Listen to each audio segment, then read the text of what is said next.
أعوذ بالله من الشيطان الرجيم بسم الله الرحمن الرحيم الحمد لله رب العالمين الصلاة والسلام على أشرف الأنبياء والمرسلين وعلى آله وصحبه ومن تبعهم بإحسان إلى يوم الدين أما بعد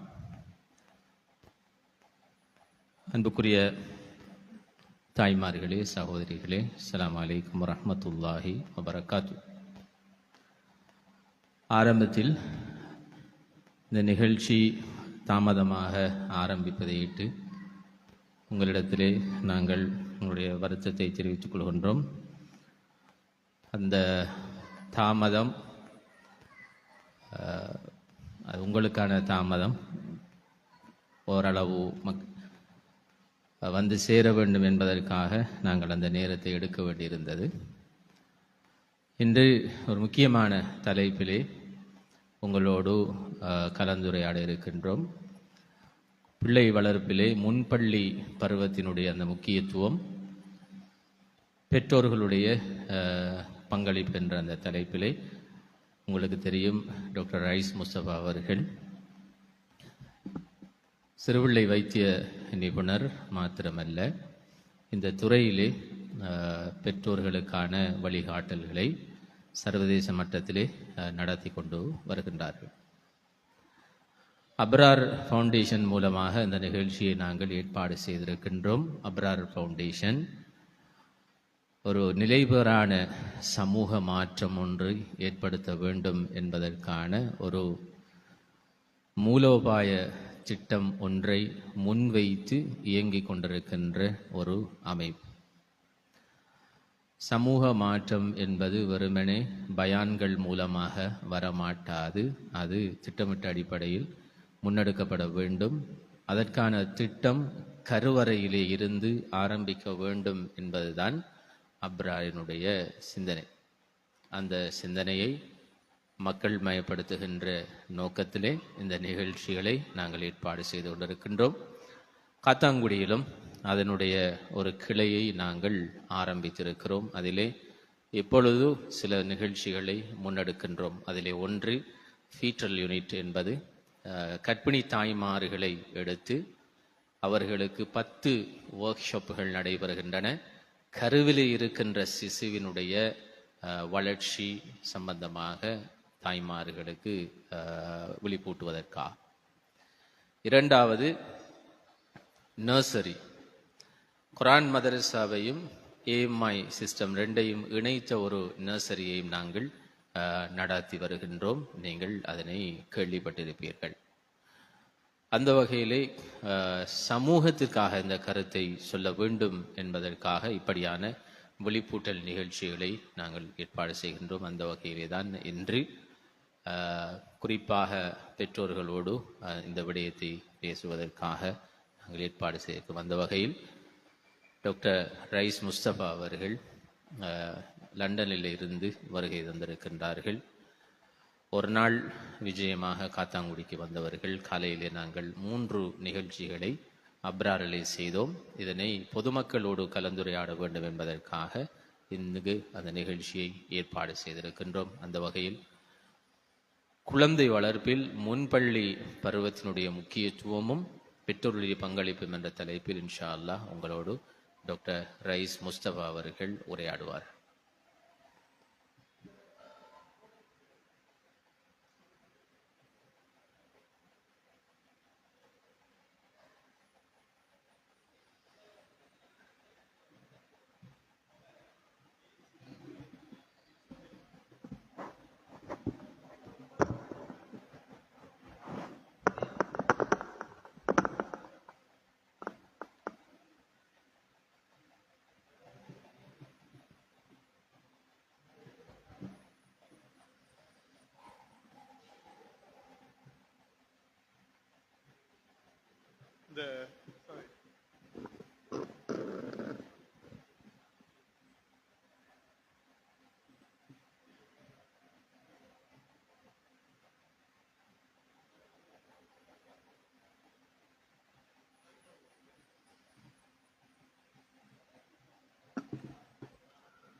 Okay.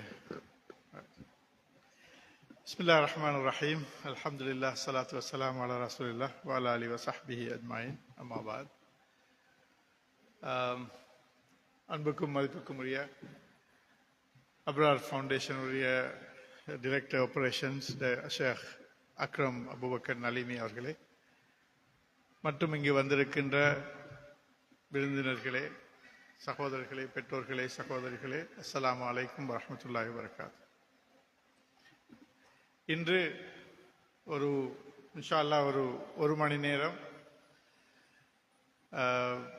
ஒரு மிக முக்கியமான ஒரு விடயத்தை, ஒரு தலைப்பை உங்களோடு பகிர்ந்து கொள்ளலாம் என்று நினைக்கிறோம். அதாவது ஒரு பிள்ளைகள் வளர்ப்பதிலே, ஒரு மனிதனின் விருத்தியிலே, வளர்ச்சியிலே, வாழ்க்கையிலே மிக முக்கியமான பருவம் கருப்பையில் ஒரு பிள்ளை, ஒரு சிசு வளருகின்ற 10 மாதங்கள், தொடர்ந்தும் அந்த சிசு பிறந்து டெலிவர் ஆகி அதன் பிறகு வருகின்ற 5 வருடங்கள், இதனை நாங்கள் முன்பள்ளி பருவம் என்று சொல்லுவோம். 6 வயதில் நாங்கள் பாடசாலைக்கு பிள்ளைகளை அனுப்புகிறோம்.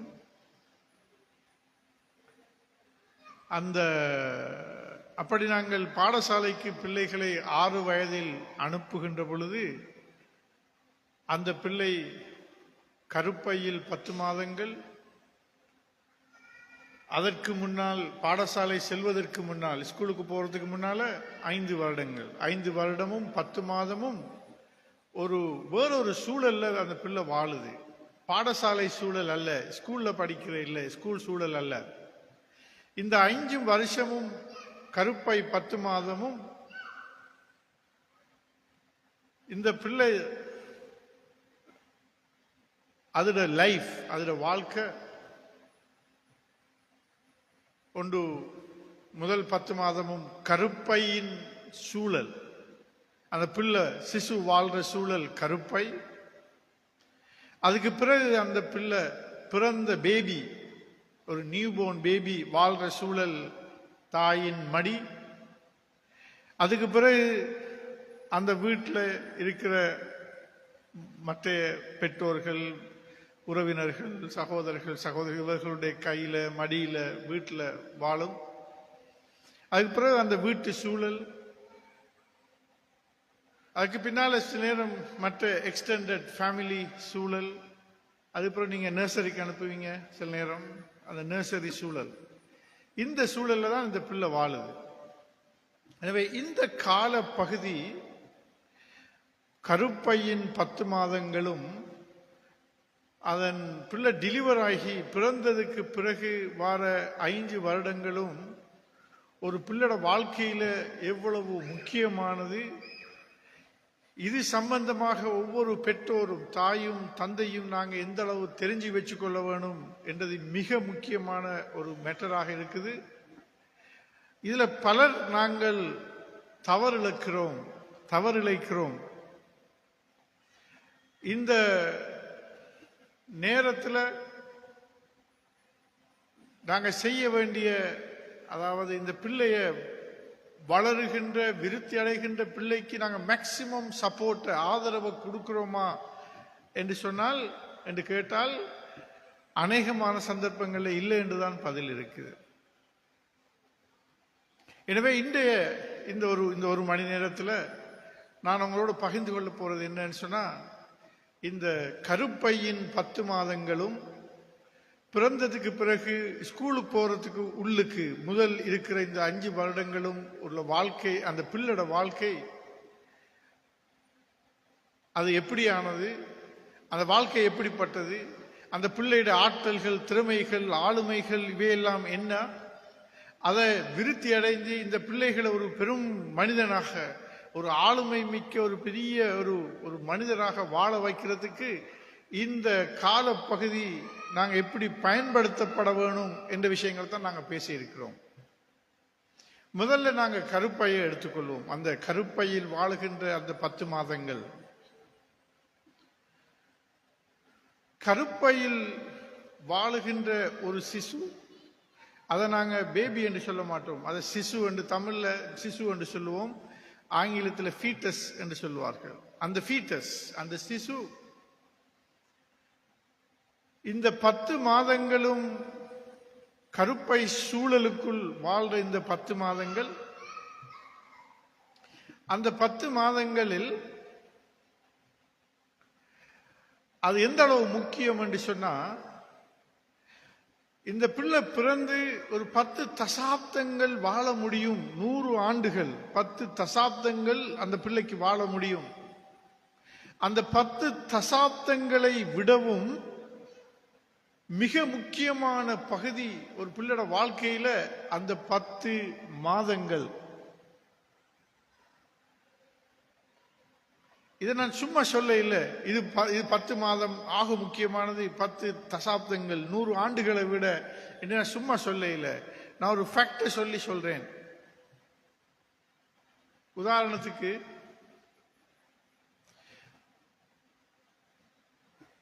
ஒரு சிசு கருப்பைக்குள்ள வாழ்ற நேரம், அந்த சிசு வளர்ற நேரம், அதுல மூளை வளர்ச்சி எத்தனை வீதம் தெரியுமா அது வளரும்? அதாவது இப்ப இப்படி வச்சுக்கோங்க, இப்ப எங்களுக்கெல்லாம் 100 வீதமாக மூளை இருக்குது. எங்களுக்கெல்லாம் 100 வீதம் மூளை இருக்குது. அப்படி 100 வீதம் மூளை இருக்கிறதால தான் நாங்க பேசுறோம், படிக்கிறோம், நடக்கிறோம், இப்படியெல்லாம் வந்து மீட்டிங்ல இருக்கிறோம். இப்படியெல்லாம் செய்யறதுக்கு எங்களுக்கு 100 வீதம் மூளை இருக்குது. அதனாலதான் நாங்க இப்படி இருக்கிறோம்.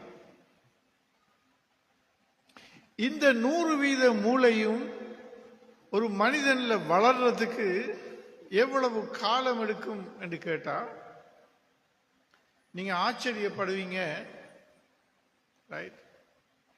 இந்த 100 வீதத்துல 63 வீதமான மூளை வளர்றது கருப்பைக்குள்ள இருக்கிற 10 மாசத்துல தான். கொஞ்சம் சிந்திச்சு பாருங்க. இந்த ஃபேக்டர் மட்டும், இந்த பாயிண்ட மட்டும் யோசிச்சு பாருங்க. ஒரு மனிதனுக்கு 100 வருஷம் வாழ இயலும்.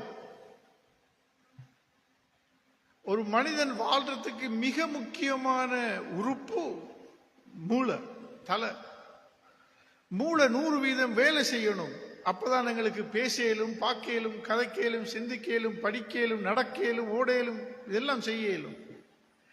இந்த மூளையில 100 வீதமாக மூளை இல்லை என்று சொன்னா, அல்லது இந்த மூளை விருத்தி சரியா இல்லை என்று சொன்னா, ஒரு மனுஷன் வாழ்க்கை, அங்க ஒரு வாழ்க்கை ஒன்று இல்லை, ஹேண்டிகேப்ட் என்று நாங்கள் சொல்லுவோம்.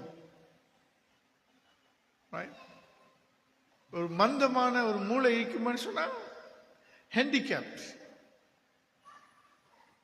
ஊனமான ஒரு பிள்ளையாக பிள்ளைகள் பிறப்பார்கள். அந்த ஊனமாக இருக்கிறது, ஹேண்டிகேப்டாக இருக்கிறது, இன்டெலெக்சுவலி ஹேண்டிகேப்டாக இருக்கலும், அறிவு ரீதியாக, சிந்தனை ரீதியாக சிந்திக்க இயலாத ஒரு ஹேண்டிகேப்டாக இருக்கலும், அல்லது அதாவது பிசிக்கலி ஒரு மோட்டர் டெவலப்மெண்ட், சென்சரி டெவலப்மெண்ட், இப்படி எத்தனை வகையான டெவலப்மெண்ட் இருக்கு, விருத்திகள் இருக்கு பிள்ளைகள்ல. அந்த விருத்திகள்ல வார குறைபாடாக இருக்கலும். எனவே இப்படி பல வகையான மூளை விருத்தி வளர்ச்சியில ஏதும் பிழைகள் வருமாக இருந்தால் ஒரு பிள்ளை சாதாரண வளர்ச்சி வாழ முடியாது. எனவே ஒரு பிள்ளையை நாங்க ஒரு பெரிய, எங்கட பிள்ளைகளை ஒரு பெரிய ஆளுமை உள்ள பிள்ளைகளாக, அறிவுள்ள பிள்ளைகளாக, பண்பாடு உள்ள, அறிவுள்ள, சிந்திக்கிற ஒரு நல்ல ஒரு திறமைசாலிகளாக, ஆளுமை உள்ளவர்களாக, அறிவுள்ளவர்களாக, சமூகத்தில் ஒரு பெரிய மனிதர்களாக மாற்ற வேண்டும் என்று நாங்கள் நினைக்கிறோம் என்று சொன்னா, அப்படியாக நாங்கள் கற்பனை பண்றோம் என்று சொன்னா, நாங்கள் மெரி பண்ணிட்டு கல்யாணம் முடிச்சுட்டு இப்ப இங்க நாங்கள் இன்வைட் பண்ணியிருந்தோம். பிள்ளைகள் இல்லாட்டியும் கல்யாணம் முடிக்கிற பெண்கள், ஆண்கள், புதுசாக கல்யாணம் முடிச்சாக்கள் எல்லாரும் வர சொல்லி. ஏன்னா எங்களுக்கு கல்யாணம் முடிச்சு நாங்க மேரி பண்ணிட்டோம். அடுத்த கட்டம் என்ன, எங்களுக்கு பிள்ளைகள் தேவை. அந்த பிள்ளைகள் ஒவ்வொரு பெற்றோருடையும் கனவு என்ன? நாங்க பிள்ளைகள் பிறக்கணும், எங்களோட பிள்ளைகள் நல்ல மனிதர்களாக வாழணும், ஆளுமை உள்ளவர்களாக இருக்கணும், பெரும் அடைவுகளை அடைகிறவர்களாக இருக்கணும், பெரிய பர்சனாலிட்டிகளாக வரணும், தலைவர்களாக வரணும், பெரிய சிந்தனையாளர்களாக வரணும், அறிஞர்களாக வரணும், சமூகத்தில் முன்மாதிரி உள்ளவர்களாக வரணும், சமூக தலைமைகளாக வரணும். இதெல்லாம் எங்களோட ஆசை. ஆசை மட்டுமில்ல, அப்படித்தான் வரணும். இப்படி வரணும் என்று சொன்னா அந்த அதுக்குரிய கெப்பாசிட்டி, அதுக்குரிய அந்த இயலுமை அது எப்படி வரும்? அதுக்கு முதலாவது தேவைப்பட்ட விஷயம் என்ன தெரியுமா? 100% சரியாக கட்டப்பட்ட மூளை, சரியாக வளர்க்கப்பட்ட நேர்ச்சர் பண்ணப்பட்ட மூளை. இந்த மூளை, the brain, கற்பமான இருக்கிற 10 மாசத்துல, அதாவது இப்ப 100% இருக்குது என்று சொன்னா இதுல 63% அந்த முதல் 10 மாசத்துல வளர்ந்து முடிஞ்சுது. அதாவது திரும்ப இன்னொரு சொல்றேன்டா, ஒரு பிள்ளை பிறக்கிற நேரத்தில், அது பிறப்பல்ல உண்மையிலே டெலிவரி, பிள்ளை பிறந்துட்டுது 10 மாசத்துக்கு முன்ன. எப்ப ஒரு தாய் ஒரு கற்பத்தில் கருக்கட்டல் நடக்குதோ அந்த இடத்துல ஒரு பிள்ளை பிறந்துட்டுது. இப்ப அந்த பிள்ளை வளருது. எப்படி வளருது? கருப்பை சூழலுக்குள்ள அந்த சிசு வளருது. நாங்க வளர்றது பிறந்ததுக்கு பிறகு இந்த உலகத்துல கருப்பைக்கு வெளியே உள்ள சூழல்ல இந்த பிள்ளை வளரும், பேபி வளரும். ஆனா டெலிவரிக்கு பிறகு, டெலிவரிக்கு முன்னால அந்த பிள்ளை, அது சிசு, அதுவும் உயிருள்ள, ரூஹுள்ள, அறிவுள்ள, மூளை, இதயம், ஹார்ட், கிட்னி இதெல்லாம் எல்லாம் ஒரு சாதாரண பொடி, சாதாரண உடம்பு அப்படி வளர்ந்து வருது. இந்த கட்டத்தில் மூளை ஆக முக்கியமானது. அந்த மூளை 63% அளவு வளர்ந்து முடியுது. அதை எப்படி பார்க்கலாம் என்று சொன்னா, நீங்க இந்த புக்கை பாருங்க. அதாவது இது MOHல இதை தருவாங்க உங்களுக்கு, கிளினிக் புத்தகம் என்று சொல்றது. ரைட், இருக்கிறது தானே, பிள்ளைகளுக்கு தந்திப்பாங்க. இதை சொல்றது சைல்ட் ஹெல்த் டெவலப்மெண்ட் ரெக்கார்ட், சிறுவர் ஆரோக்கிய மற்றும் விருத்திக்கான ரெக்கார்ட். இது MOH கிளினிக்ல எல்லாருக்கும் தாருது. ஒரு பிள்ளை பிறந்தா எல்லாருக்கும் ஹாஸ்பிட்டலில் தருவாங்க. இதுல தான் வேக்சினேஷன், அது இதுல தான் ரெக்கார்ட் பண்றது. புள்ளோட வளர்ச்சி, விருத்தி எல்லாம் ரெக்கார்ட் பண்றது இதுல தான். இதுல ஒரு கொலம் பண்ணிக்கிறீங்க, போயிட்டு வீட்டில் போயிட்டு பாருங்க. இது ஃபர்ஸ்ட் பேஜில் ஈக்குது ஒரு கொலம். அதாவது பிறக்கும் போது தலையின் சுற்றளவு, பிறக்கும் போது தலையின் சுற்றளவு. இந்த புத்தகத்தில், இது ஒரு புள்ளோட புத்தகம், இந்த புத்தகத்தில் ஈக்குது தலையின் சுற்றளவு ரெக்கார்ட் பண்ணிக்குது, ஹாஸ்பிட்டலில் ரெக்கார்ட் பண்ணிக்குது 33 சென்டிமீட்டர். அதாவது இப்ப இதுதான் மெஷரிங் டேப். இந்த மெஷரிங் டேப் எடுத்து நீங்க தலையை அப்படி சுத்தி பார்க்கணும். ரைட், இப்படிதான் சுத்தி அளக்கிறது. இந்த பின்னுக்கு, தலையில பின்னுக்கு இருந்து நெத்தி வரைக்கும் இப்படி சுத்தி அளக்கிறது. அதாவது டாக்டர்ஸ் நாங்க சிறுவர் நோயில்ல, சிறுவர் சில்ட்ரன் டாக்டர்ஸ், பிள்ளோட மூளை வளர்ந்துக்குதா, பிள்ளோட மூளை பெருசாய்க்குதா, சின்னதாய்க்கான்னு பார்க்கறது இப்படி அளந்து பார்த்தா பார்க்கறது. இப்படி பார்த்தா இதுதான் இப்ப ஏண்ட மூளோட சைஸ். இது இப்ப நான் காட்டுறேன் உங்களுக்கு. இப்ப இது திரும்ப அளந்து பார்க்கறேன். ஓகே, இப்ப இப்படிதான் மூளையோட சைஸ் பார்க்கறது. இப்ப நான் ஏண்ட மூளையை அளந்து பார்க்க போறேன். இந்த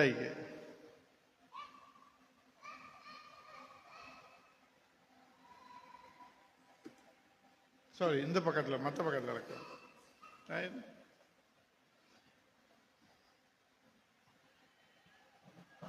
அளந்து பார்த்தா இது எத்தனை சென்டிமீட்டர் இருக்கு தெரியுமா? 57 சென்டிமீட்டர் இருக்குது. எத்தனை சென்டிமீட்டர் இருக்குது? 57 சென்டிமீட்டர். இதை நல்லா பார்த்துக்கோங்க. வெரி இம்பார்ட்டன்ட் இதை விளங்கிக் கொள்றது. 57 சென்டிமீட்டர் இருக்குது, ரைட்? இந்த புத்தகத்தில் சொல்லி இருக்குது, பிள்ளை பிறந்ததோட இதுல இந்த அளவு பிறந்த ஆண்டு 33 சென்டிமீட்டர், ரைட்? இதுல 57, ஆனா பிறந்த பிள்ளைக்கு 33.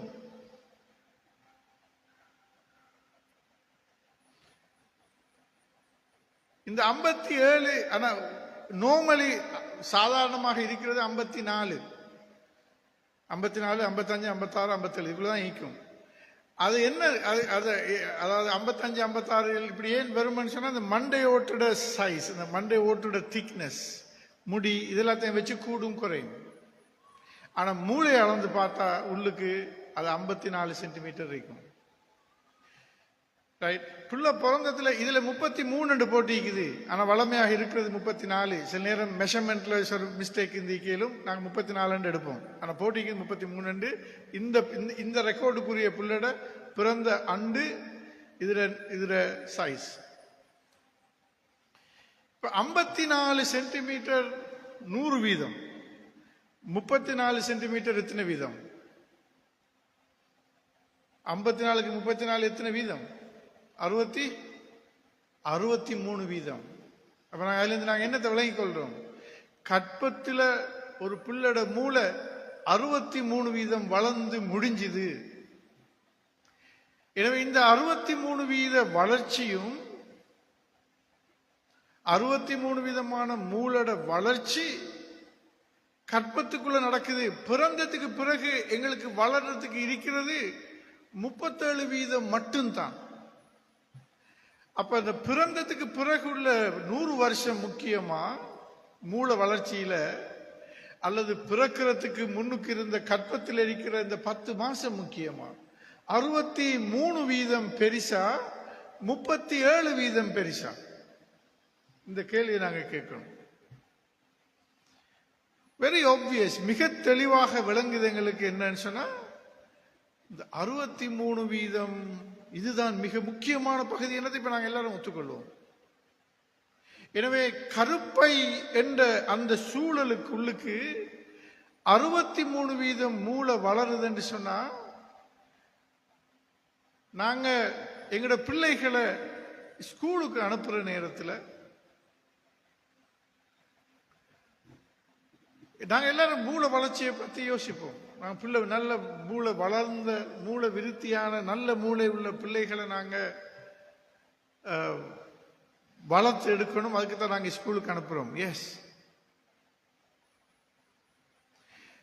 அப்ப நல்ல மூளை வளர்ச்சி உள்ள சரியாக போஷிக்கப்பட்ட மூளை வளர்றதுக்கு சப்போர்ட் பண்ணணும்னு சொன்னா, ஒரு பிள்ளை பிறந்ததுக்கு பிறகு ஸ்கூலுக்கு போனதுக்கு பிறகு உள்ள சப்போர்ட்டா முக்கியம், கருப்பையில் இருக்கிற சப்போர்ட்டா முக்கியம்? இது நாங்கள் கொஞ்சம் யோசிச்சு பார்க்கணும். அப்ப இந்த 63 வீதமும் மூளை வளர்ச்சி கருப்பைக்குள்ளுக்கு நடக்கிற நேரம், இந்த கருப்பை சூழல் இந்த மூளை வளர்ச்சிக்கு உகந்த சூழலாக மாற வேணும். எனவே இந்த சிசு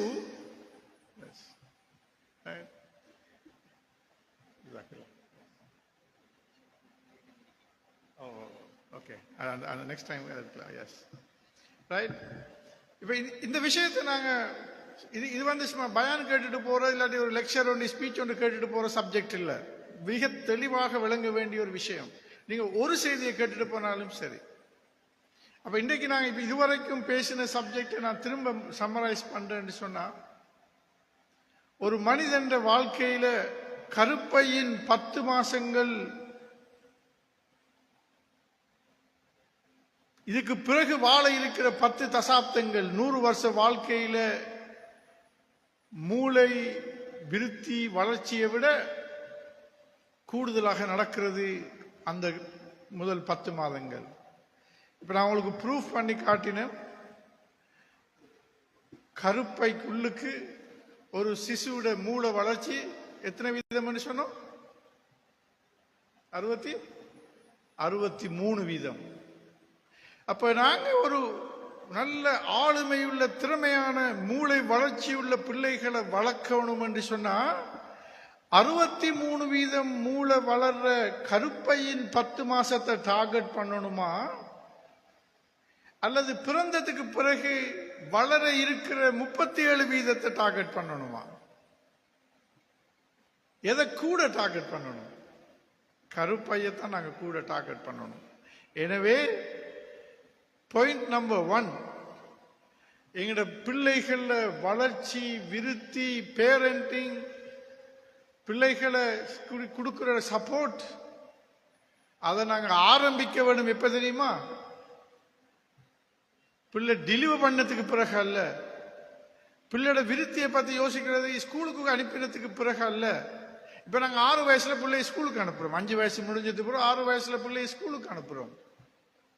6 வயசுல பிள்ளைய ஸ்கூலுக்கு அனுப்புறோம் என்று சொன்னா அந்த பிள்ளையோட மூளை வளர்ந்து முடிஞ்சதுக்கு பிறகுதான் நாங்க ஸ்கூலுக்கு அனுப்புறோம். இப்ப நான் சொன்னேன், இந்த சைல்ட் ஹெல்த் ரெக்கார்ட் இந்த கிளினிக் புத்தகத்துல நீங்க உங்களோட வீட்டுல போயிட்டு பாருங்க. எல்லாரும் ஃபர்ஸ்ட் பேஜ்ல பாருங்க, தலையின் சுற்றளவு, மூளோட சைஸ், உங்களோட மிட்வைஃப் நம்பர் போட்டு இப்ப என்ன நம்பர்னு சொல்லி நான் சொன்னேன் 34 சொல்லி. இப்ப ஏன் மூளை இது நான் 54 சொன்னேன். இந்த 20 வருஷம், அதாவது எனவே நான் பிறந்த நேரம் 60 வருஷத்துக்கு முன்னால என்ன மூளோட சைஸ் 34 சென்டிமீட்டர். இன்றைக்கு என் மூளோட சைஸ் 54 சென்டிமீட்டர். எத்தனை சென்டிமீட்டர் வளர்ந்திருக்குது? 20 சென்டிமீட்டர் வளர்ந்திருக்குது. இந்த 20 சென்டிமீட்டர் வளர்றதுக்கு எத்தனை வருஷம் எடுத்துக்கும் நீங்க நினைக்கிறீங்க?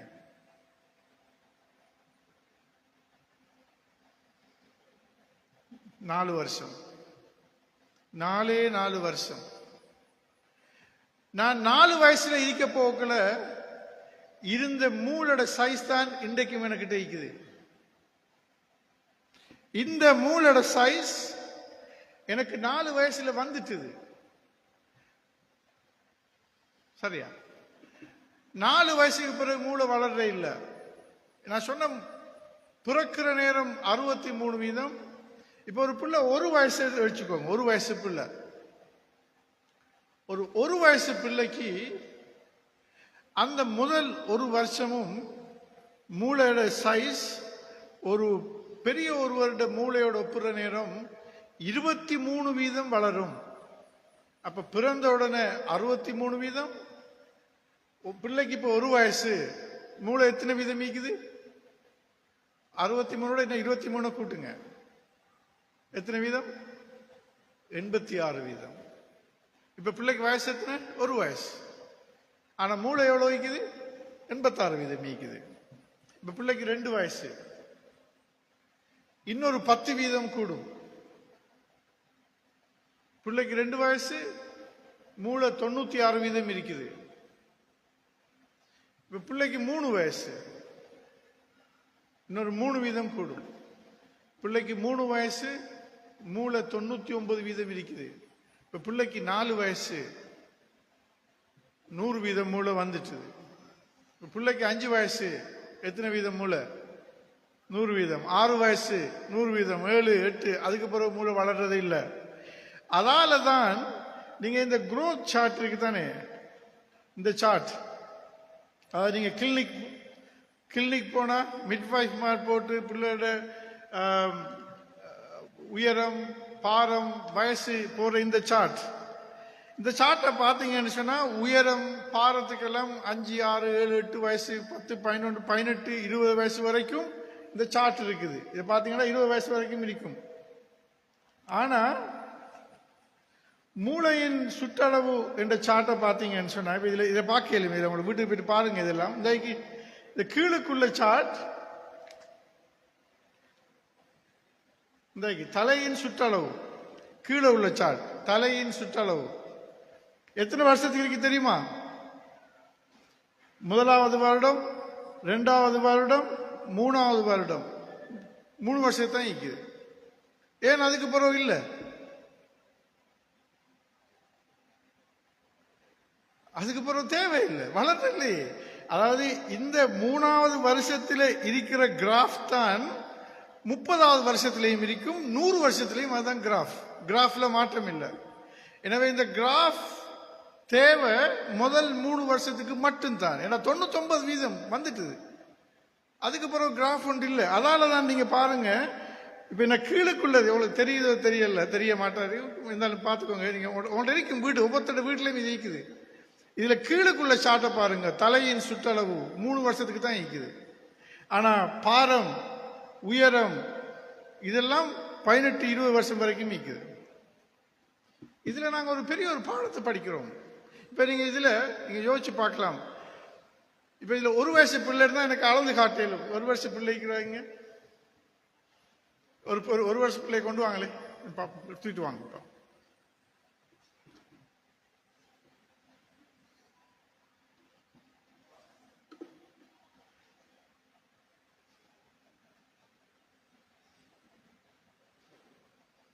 என்ன பிரச்சனை தெரியுமா? ஆனா பிள்ளைகளை பார்க்க போகல அப்படி எங்களுக்கு தெரிய மாட்டான். ஆனா இது ஒரு மிக முக்கியமான பாயிண்ட்ஸ். Okay right. இப்ப இந்த பிள்ளைய பார்ப்போம், கிட்ட வாங்க. ஓகேமா, ரைட்.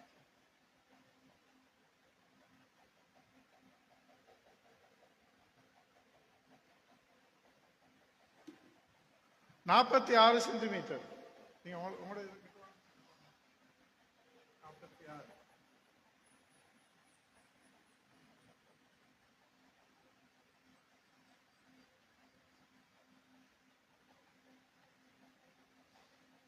அப்படி இருங்க.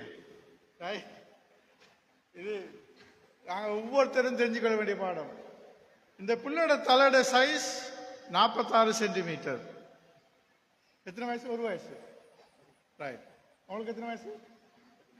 34 வயசு. பாப்பாட தலையோட சைஸ் 56 சென்டிமீட்டர். இது 56, இது 46. 46 வந்து 56 எத்தனை வீதம்?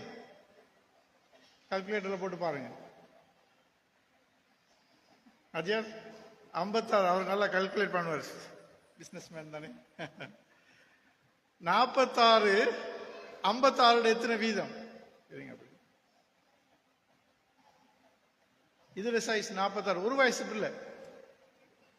இவருடைய 34 வயசு 56.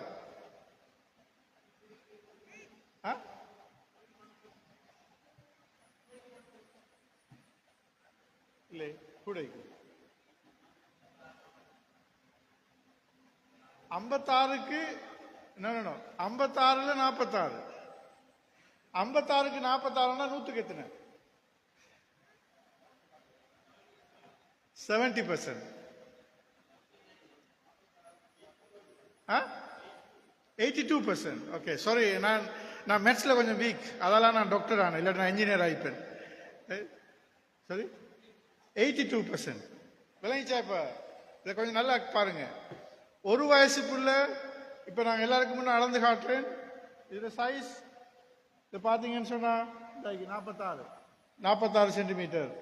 அவட பாப்பா 34 வயசு, அளந்து பாத்தீங்கன்னு சொன்னா 56 சென்டிமீட்டர். 56. ரெண்டுக்கும் வித்தியாசம் 10 சென்டிமீட்டர். அது பெர்சன்டேஜ்ல பார்த்தா இவருடைய மூளையில 82% இந்த பிள்ளைக்கு இருக்குது. இது 1 வயசு. 2 வயசு பிள்ளை எடுங்க.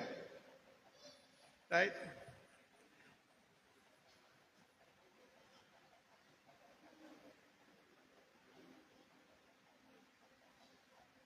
இதுக்கு 2 வயசா? Right. Come quick.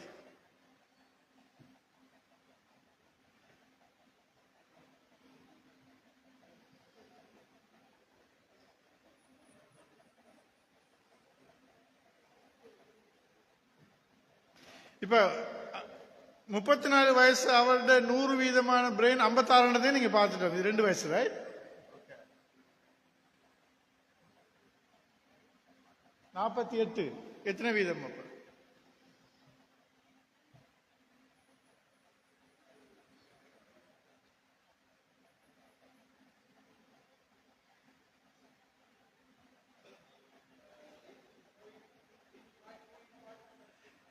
$86. Okay, right. Oh, right. 3 வயசுல 96 ஆகும், 4 வயசு போகல 100% ஆயிடும். இது கூடாக ஒரு செய்தியை நாங்க சொல்றோம். இது என்னத்தை சொல்லுது என்றால், இப்ப நீங்க 4 வயசு ஒரு பிள்ளோட மூளை வளர்ந்து முடிஞ்சுது என்று சொன்னா, அந்த 4 வயசு பிள்ளோட மூளை வளர்ந்து முடிகிற நேரத்தில் முடிஞ்சு அந்த பிள்ளை 5 வயசுல முடிய ஸ்கூலுக்கு போகுது. ஸ்கூலுக்கு போற போக்கில் மூளை வளர்ந்து முடிஞ்சதுக்கு பிறகுதான் நாங்க பிள்ளைகளை ஸ்கூலுக்கு அனுப்புறோம். இப்ப இந்த மூளையை விருத்தியை செய்விக்கணும்னு சொன்னா, இந்த மூளையை ஒரு பலமான மூளையாக கட்டணும்னு சொன்னா, அது ஸ்கூலுக்கு போனது பிறவா செய்ய இயலும். அதாவது இந்த முதல் 4 வருஷமும் தான் அந்த மூளைக்குரிய அத்திவாரம் போடப்படுது. மூளைக்குரிய அந்த சைஸ், மூளையோட சைஸ் முதல் 4 வருஷம் தான் போடப்படுது. இது growth, வளர்ச்சி. விருத்தி தொடர்ந்து நடக்கலாம், விருத்தி என்றது வேற. ஆனா இது நான் வளர்ச்சியை பற்றி சொல்றேன். இந்த வளர்ச்சி growth, அதாவது இதுதான் அத்திவாரம். இப்ப இன்னொரு எக்ஸாம்பிள சொல்றேன். இப்ப நீங்க ஒரு 20 ஒரு அறைகள் உள்ள ஒரு மாளிகை கட்டணும் என்று சொன்னா, அந்த 20 அறைகள் கொண்ட ஒரு பெரிய ஒரு பக்கிங்ஹாம் பேலஸ் மாதிரி ஒரு பேலஸ் கட்டணும், பெரிய மாளிகை கட்டணும்னு சொன்னா, அதுக்கு பெரிய அத்திவாரம் போடணும், ஆழமான அத்திவாரம் போடணும். அப்பதான் ஒரு பெரிய மாளிகை கட்டலாம். அந்த சைஸ் அத்திவாரம் சின்னதா இருந்தால் ஒரு 10 by 10 தான் அந்த சைஸ் ஆயிக்குது அத்திவாரம் சொன்னா, அதுல ஒரு பெரிய மாளிகை கட்ட இயலாது. எனவே நாங்கள் பெரிய மாளிகை கட்ட வேண்டும் என்று சொன்னால், அல்லது இந்த பர்ஜ் கலீஃபா டவர் இருக்குது துபாயில், ஆக பெரிய டவர், 164 மாடி உள்ள டவர், 163 64 இருக்குது. அதுல அப்படியான ஒரு பெரிய டவரை கட்டணும்டா, பெரிய ஒரு கோபுரம் கட்டணும்னு சொன்னா, அந்த தாங்கக்கூடிய அத்திவாரத்தை போடணும். அந்த அத்திவாரம் சைஸ் ஸ்ட்ராங் அரிக்கணும், பெருசு அரிக்கணும், சரியா அரிக்கணும். அது மாதிரி நாங்க எங்கட ஆளுமை உள்ள பிள்ளைகளை வளர்த்தெடுக்கணும்னு சொன்னா, பெரிய ஒரு நாங்க பெரிய அறிவுள்ள, பண்புள்ள, சிந்தனை உள்ள பெரிய ஆளுமைகளை, டவர் ஆஃப் பர்சனாலிட்டிஸ் கட்டிடும் சொன்னா, நாங்க அதுக்கு ஏத்த மாதிரி எங்கட அத்திவாரத்தை ஸ்ட்ராங்கான ஒரு கான்கிரீட்ல போட வேண்டியிருக்குது. இந்த பர்ஜ் கலிஃபா டவர்ல இப்ப நான் ஒரு போன மாசம் துபாய் போயிருந்த நேரம், அதுல அந்த டவருக்கு போயிருந்தேன், போய் சும்மா பாக்குறதுக்கு. அது ஒசரத்துல, அந்த ஒசரத்துல ஒரு டிஸ்பிளே ஒன்று போட்டிருக்கிறாங்க, அந்த டவரை பத்தி சொல்லிக்கிறாங்க. அதுல சொல்லிக்கிறாங்க, அதை கட்டுறதுக்கு அந்த அதுல கட்டின அந்த ஆர்கிடெக்ட், மற்ற இன்ஜினியரிங் எப்படி நடந்ததை பத்தி எல்லாம் அதுல போட்டிக்குது. ஒரு எக்ஸிபிஷன் உண்டு. அதுல ஒரு இடத்துல சொல்லிக்கிறாங்க, அதுல ஃபவுண்டேஷன், அதுக்கு பைலிங் 50 மீட்டர் ஆழம் சொல்லி, 50 மீட்டர், அது அத்திவாரம் 50 மீட்டர் கீழே நிலத்துக்குள்ள போய்க்குது. அப்படி ஆழமான ஒரு அத்திவாரம், ஸ்ட்ராங்கான அத்திவாரத்தை கட்டினாத்தான் அப்படி பெரிய டவரை கட்டலாம். அது மாதிரி நாங்க இந்த முதல் 5 வருஷத்திலையும் 10 மாதம் கற்பத்தில் 63% மூளை வளர்ற நேரத்திலையும், பிள்ளை பிறந்ததுக்கு பிறகு இருக்கிற அந்த 4 வருஷத்துல, முதல் 4 வருஷத்துல வளர்ற 37% வளர்ச்சி வார அந்த மூளை வர்ற பருவத்திலையும், அந்த மூளை வளர்கின்ற அந்த நேரத்தில் இந்த மூளைக்கு நாங்க மேக்சிமம் சப்போர்ட்டை கொடுத்தாதான் அந்த அத்திவாரம் சரியாக போடுபடும். அப்படி கொடுத்தாதான் அதுக்கு பிறகு ஸ்கூலுக்கு பிள்ளைகளை அனுப்பி அதுக்கு மேல பெரிய டவரை கட்டலாம். இந்த வேலையை நாங்க செய்யாம விட்டோம், அதுல நாங்க தவறிழைச்சோம் சொன்னால், அதுல பொடுபோக்காக இருந்தோம் சொன்னால், எங்களுக்கு கட்டலாம் தான், எங்க பிள்ளைகளை வளர்க்கலாம் தான்.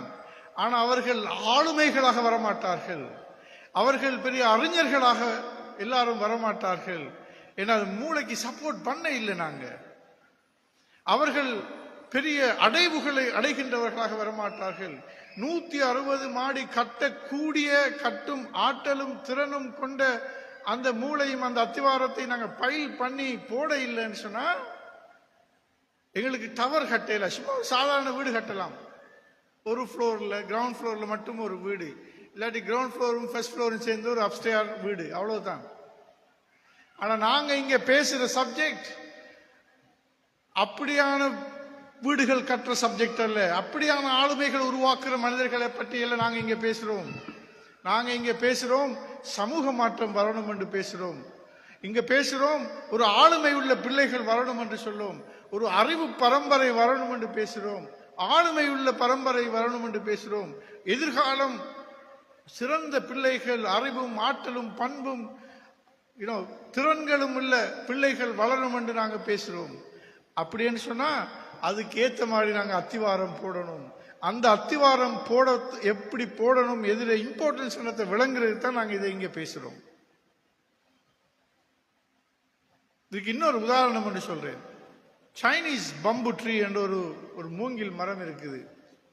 சைனீஸ் பம்பு ட்ரீ சொல்றது. அந்த சைனீஸ் பம்பு ட்ரீ, சைனா இருக்கிற மூங்கில் மரம், அது எப்படி சொன்னா அந்த அந்த மரத்து அந்த விவசாயி அந்த பம்பு ட்ரீ, இப்ப சைனாவில் மூங்கில்ங்கிறது அவங்களோட கல்ச்சர்ல ஒரு மிக முக்கியமான ஒரு மெட்டர். நான் சொல்லிக் கொண்டிருந்தேன். அதாவது நான் போன கிழமை சைனா போயிருந்த நேரம் நான் ஒரு ஃபேக்டரி போயிருந்தேன். அந்த நர்சரி மெட்டீரியல்ஸ் பார்க்கறதுக்கு, அதாவது குர்ஆன் மதரசாவை நர்சரி ஸ்டைலுக்கு கொண்டு வரதுக்குரிய சில மெட்டீரியல்ஸ் நாங்கள் டிசைன் பண்ணிக்கிறோம். அதை ப்ரொடியூஸ் பண்ணுறதுக்கு ஃபேக்டரி ஒன்றுக்கு போயிருந்தேன் பார்க்கறதுக்கு. அப்போ அங்கே போன நேரம் அந்த ஃபேக்டரி மேனேஜர் சொன்னார், இன்னைக்கு dinner, I have to give you a dinner, traditional dinner. Okay, அங்கே போனால் அவங்களோட மெயின் டின்னர் என்ன தெரியுமா? பம்பு, வின்டர் பம்பு ரூட், பம்புட வின்டர் பம்புன்னு சொல்லி அதில் வேர், இந்த கிழங்கு மாதிரி வேர், அந்த வேரில் எடுத்து ஒரு சூப், அதுதான் அவங்களோட ட்ரெடிஷனல் ஃபுட் என்று சொல்லி அதை பெரிய ஒரு பெருமையாக சொல்லி ட்ரெடிஷனல் ஃபுட் என்று தந்தார். நல்லா தான் இருந்துச்சு அது. அப்ப அப்படி அந்த பம்பு என்கிறது சைனாவில் ஒரு பெரிய ஒரு மெட்டர் அது. அப்ப சைனீஸ் இன்னொரு வகையான பம்பு ட்ரீ இருக்குது. அது எப்படின்னு சொன்னா அது 90 அடி உயரமாக வளர்ற ஒரு மூங்கில் மரம். அந்த மூங்கில் மரத்தை வச்சுக்கொண்டு அவங்க அது பிசினஸ், அது ஒரு இண்டஸ்ட்ரி, அது ஒரு பிசினஸ். அதுல அவங்க வீடு கட்டுவாங்க, எத்தனையோ வகைகளுக்கு அதை பயன்படுத்துவாங்க. அது ஒரு பிசினஸ் அது. அப்ப அது நாங்க வெள்ளாமை செய்யற மாதிரி அங்க சைனீஸ் பம்பு ட்ரீ செய்யற விவசாயிகள் இருக்கிறாங்க. அந்த விவசாயி அந்த சீடை நாட்டினார் என்று சொன்னா, பம்பு ட்ரீட சீடை, அது விதையை நாட்டி போட்டு அவர் என்ன செய்யணும் தெரியுமா? அந்த விதையை நாட்டி மண்ணுக்குள்ள போட்டு மூடிட்டு அதுக்கு எந்த நாளும் தண்ணி ஊற்றணும், பயலை போடணும், டெய்லி அவர் அதை பராமரிக்கணும். எவ்வளவு காலத்துக்கு பராமரிக்கணும்? இப்ப நாங்க வெள்ளாமை விதைச்சு நாம முளை எறிஞ்சிட்டோம்னு சொன்னா 2-3 நாள்ல முளைச்சிடும். ஆனா அப்ப எங்களுக்கு விவசாயிக்கு அழகா இருக்கும் பார்க்கறதுக்கு. விதைச்சிட்டு ஒரு 2 கிழமை போனோம்னா சும்மா அழகா இருக்கும், எல்லாம் கிரீனா பியூட்டிஃபுல்லா இருக்கும் பார்க்கறதுக்கு, எங்களுக்கு ஒரு சந்தோஷம் கொண்டு வரும். ஆனா இந்த சைனீஸ் பம்பு ட்ரீ நாட்டின விவசாயிக்கு அப்படி இல்லை. அவருக்கு உடனே விளைவு வராது. அவர் என்ன செய்யணும்னு சொன்னா, ஒவ்வொரு நாளும் போகணும், முயற்சி எடுக்கணும், அதுக்கு பயலை போடணும், தண்ணி ஊற்றணும். ஆனா ஒன்றும் வெளியே வராது, எல்லாம் நிலத்துக்குள்ளதான். எவ்வளவு காலத்துக்கு அது செய்யணும் தெரியுமா? இப்ப வெள்ளாமைன்னு சொன்னா நான் சொன்னேன், ஒரு 3-4 நாள்ல வந்துடும். ஆனா இந்த சைனீஸ் பம்பு ட்ரீ விவசாயி 1 மாசம், 2 மாசம், 3 மாசம், 6 மாசம், 1 வருஷம் இன்னும் பராமரிக்கிறார். இன்னும் ஒன்றும் முளைக்குது இல்லை, நிலத்துக்குள்ளதான் நீக்குது. 2 வருஷம் போயிட்டுது, இன்னும் முளைக்க இல்லை. 3 வருஷம் போயிட்டுது, இன்னும் முளைக்க இல்லை. 4 வருஷம் போயிட்டுது, இன்னும் முளைக்க இல்லை. 5வது வருஷம்தான் இப்ப 4 வருஷம் போயிட்டுது. இந்த எங்கட பிள்ளைகள பிரெயின் வளர்ற மாதிரி தான். இந்த பிரெயின் மூளை உள்ளுக்கு வளருது, நாங்க காண்ற இல்லை. அது மாதிரி அந்த அந்த அந்த சைனீஸ் பம்பு ட்ரீ, அதோட அந்த சீட் நிலத்துக்கு உள்ளுக்கு அதுல வேர் விரிஞ்சு கொண்டு வளர்ந்து கொண்டு அதுல ரூட் பெருத்து கொண்டு உள்ளுக்கு மிகவும் ஆழமாக பதியுது. ஆனா வெளியில ஒரு இன்ச்சு கூட தண்டு இன்னும் வரல. இந்த சைனீஸ் பம்பு ட்ரீ 4வது 5வது வருஷத்துல என்ன செய்யும்னா அதுல வேர் அப்படியே பரவி கொண்டு போய் ஒரு ஃபுட்பால் பிச்சர் அளவுக்கு, ஒரு ஃபுட்பால் கிரவுண்ட் அளவுக்கு உள்ளுக்கு பேர் அப்படியே பரவி இருக்கும்.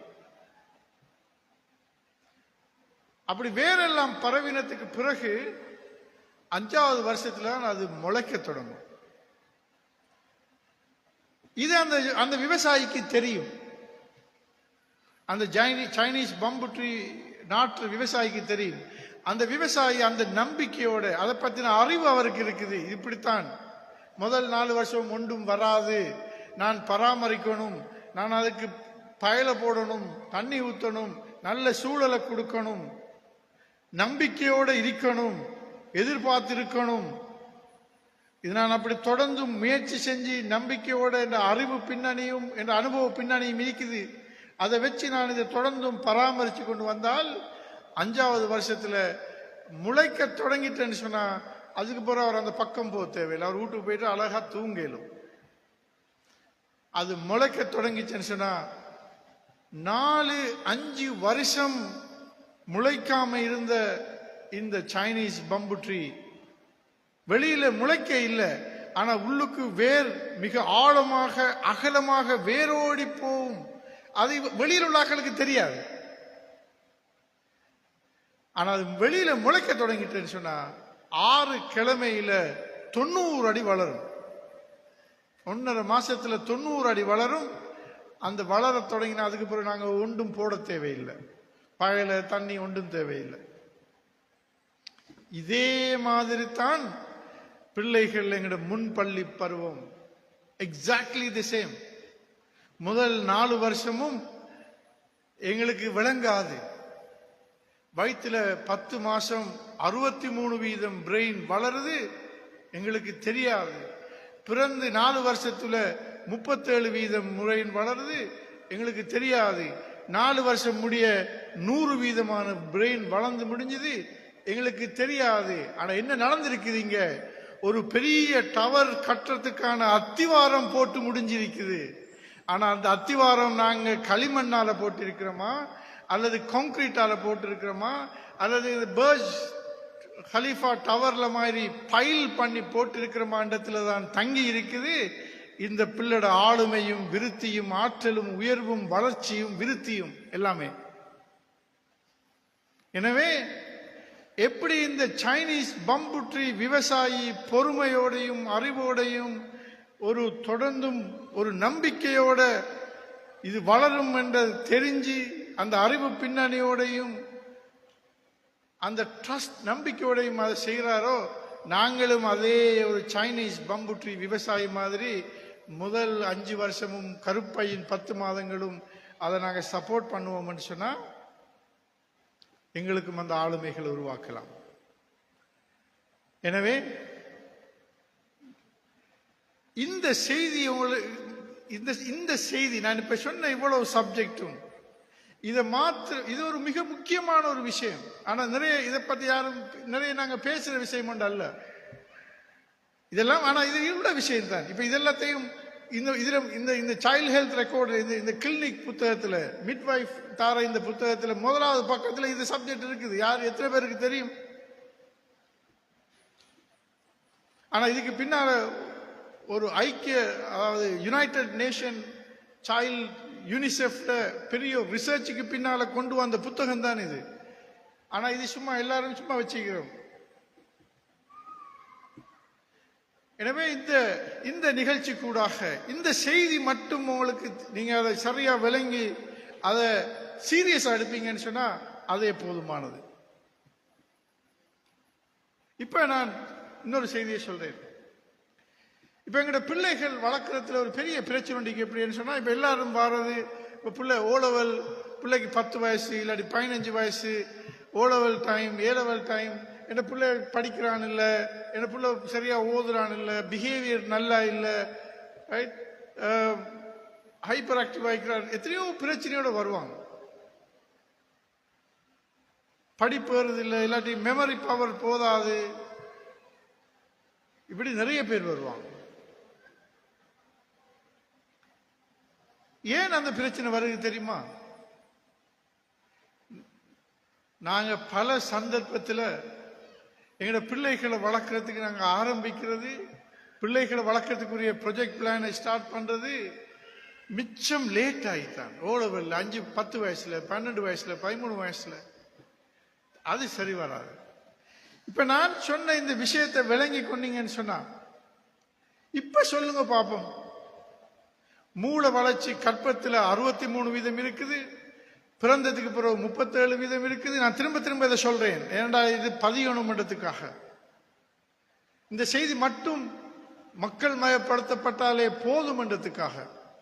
எனவே இப்படியான ஒரு சந்தர்ப்பத்தில் நாங்க ஒரு பிள்ளையோட மூளையை வளர வைக்கணும், விருத்தி அடைய வைக்கணும், பெரிய ஆளுமையாக உருவாக்கணும், அறிவுள்ள மனிதனாக உருவாக்கணும், பெரிய அடைவுகள் அடையணும், ஓலவெல்ல 9A எடுக்கணும், ஏலவெல்ல 3A எடுக்கணும், இப்படியெல்லாம் வரணும்னு சொன்னா நாங்க எப்ப எங்களோட பிள்ளையோட லைஃப் பேரண்டிங் டார்கெட் பண்றது, எப்ப நாங்க பிள்ளைக்கு ப்ரொஜெக்ட் பிளான் போடுறது, எப்ப எங்களோட போக்கஸ் பிள்ளைக்கு கொடுக்கிறது? 5 வயசுலயா, 10 வயசுலயா, 15 வயசுலயா? என்ன சொல்றீங்க?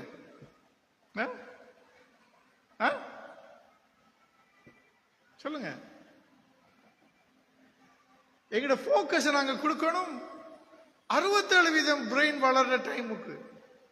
அது எப்ப? அது கற்பத்தில். எனவே ஒரு பிள்ளை வளர்க்கிற பேரண்டிங் ப்ரோக்ராம் ஸ்டார்ட் ஆகிறது, ப்ரொஜெக்ட் பிளான் போட வேண்டிய டைம் எப்ப தெரியுமா? பிள்ளை கற்பத்தில் இருக்கிற நேரம். அப்படி கற்பத்தில் இருக்கிற அந்த சிசுவோட பிரெயின் 63% வளர்ற நேரம், அந்த 63%ம் களிமண்ணாக வளராம ஒரு கான்கிரீட்டாக பெரிய ஒரு ஸ்ட்ராங்காக வளர்றதுக்குரிய அந்த சப்போர்ட், அதுக்குரிய அந்த சப்போர்ட், அந்த பிளானோட அது செய்ய வேண்டிய ஒரு பெரிய வேலை எங்களுக்கு இருக்குது. ஆனா நாங்க இதை இக்னோர் பண்ணிருக்கிறோம், இதை தெரிஞ்சு கொள்ற இல்ல, இதை அலட்டி கொள்ற இல்ல. ஆனா இது இப்ப நவீன காலத்துல இந்த கற்பம் என்ற இந்த சூழல், அது சிசு வாழ்ற இந்த கற்பம் என்ற உலகம், அது ஒரு உலகமாக இப்ப பார்க்கப்படுது. அந்த கற்பத்துக்குள்ள வாழ்ற அந்த சிசுவுக்கு என்று சொல்லி மட்டும் ஸ்பெஷலிஸ்ட் டாக்டர்ஸ் இருக்கிறாங்க. என்னோட வேலை செய்யற ஒரு டாக்டர் இருக்கிறார் லண்டன்ல. அவர் உங்களுக்கு தெரியும், கார்டியோலஜிஸ்ட் இருக்கிறாங்க தானே, ஹார்ட் ஸ்பெஷலிஸ்ட் கார்டியோலஜிஸ்ட். அது திரும்பவும் விருத்தி அடைஞ்சு பீடியாட்ரிக் கார்டியோலஜிஸ்ட் இருக்கிறாங்க, சின்ன பிள்ளைகளுக்குரிய ஹார்ட் ஸ்பெஷலிஸ்ட். அது இன்னமும் விருத்தி அடைந்து நியோனேட்டல் கார்டியோலஜிஸ்ட் இருக்கிறாங்க. அதாவது 1 மாசத்து வரைக்கும் உள்ள பிள்ளை, பிறந்தத்திலிருந்து 1 மாசம் வரைக்கும் மட்டும் உள்ள பிள்ளைகளுக்குரிய கார்டியோலஜிஸ்ட் இருக்கிறாங்க. என்னோட வேலை செய்யற ராபர்ட் ஒருத்தர் இருக்கிறாரு, ராபர்ட் என்ற டாக்டர். அவர் யாருன்னு சொன்னா, அவருடைய ஃபீல்டு என்னன்னு சொன்னா ஃபீட்டல் கார்டியோலஜிஸ்ட். அவர் கற்பத்துக்குள்ள இருக்கிற சிசுவுக்கு தான் அவர் கார்டியோலஜிஸ்ட். புள்ள பிறந்ததுக்கு பிறகு அவருக்கு ஜாப் இல்லை. இந்த துறை இப்படி விருத்தி அடைஞ்சிருக்குது இன்றைக்கு உலகத்துல. இன்னொரு லேடி டாக்டர் இருக்கிறா, என்ற கலீக் லண்டன்ல, ஒரு ஆப்பிரிக்கன் லேடி, அங்க யூகேல பிறந்து வளர்ந்த ஒரு லேடி டாக்டர். அவ வந்து ஃபீட்டல் எண்டோக்ரைனாலஜிஸ்ட். அவக்கு புள்ள பிறந்ததுக்கு பிறகு அவக்கு ஜாப் இல்லை, அவட ஸ்பெஷாலிட்டி இல்லை. புள்ள பிறந்துட்டா அவட ஸ்பெஷாலிட்டி முடிஞ்சுது. பிறக்கிறதுக்கு முன்னுக்கு எண்டோக்ரைனாலஜிஸ்ட், அப்படி எல்லா ஓலஜிஸ்டும் வந்துட்டாங்க. இப்ப எங்களுக்கு அது கற்பம் என்ற உலகத்துக்குள்ள என்ன நடக்குதுன்றது மிக தெளிவாக தெரியுது. 3D டிஜிட்டல் பிக்சர்ல பார்க்க இயலுமாய்க்குது. இப்ப AI வந்ததுக்கு பிறகு இன்னமும் தெளிவாக தெரியுது. இந்த கற்பத்தில் இருக்கிற ஒரு சிசு 3 கிலோ தான் பாரம், மேக்சிமம் 3.5 கிலோ தான் வரும் எவரேஜ். இந்த 3 கிலோ. ஆனா ஒரு கற்பமாயிருக்கிற நேரம் ஒரு தாய் 12 கிலோ வெயிட் கூடும். ஒரு 3 கிலோ சிசுவை வளர வச்சு டெலிவர் பண்றதுக்கு ஏன் ஒரு தாயோட வெயிட் நிர்பந்தமாக 12 கிலோ கூடும்? ஏன் மற்ற 9 கிலோவும் என்ன? அந்த 9 கிலோவும் இந்த 3 கிலோ சிசுவை சப்போர்ட் பண்றதுக்காக பொடி தயாரிக்கிற பொடியில் ஏற்படுற மாற்றம், கற்பத்தில் சைஸ் பெருக்கிறது, பொடியில் ஏற்படுற மாற்றம், அந்த பிள்ளைக்கு பிரஸ்ட் ஃபீட் பண்ணணும். அப்ப அந்த பிரஸ்ட் ஃபீட் பண்றதுக்காக தாய்ப்பால் உருவாக்கத்துக்காக அல்லாஹ் தஆலா ஒரு ஒரு அதாவது பிள்ளை பிறந்த உடனே தாய்ப்பால் தேவை. அல்லாஹ் ஆஸ்திரேலியாவிலையும் நியூசிலாந்துலையும் இருக்கிற மாட்டை நம்பி அந்த பிள்ளையை படைச்சு தரல. அந்த மாட்டில இருந்து புட்டிப்பால் எடுத்து அதை கொடுக்க சொல்ல இல்லை. ரைட்? அல்லாஹ் தஆலா சிசுவை கற்பத்தில் சிசுவை உருவாக்குற நேரம் அதுக்கு தேவையான சாப்பாட்டையும் உருவாக்குறான்.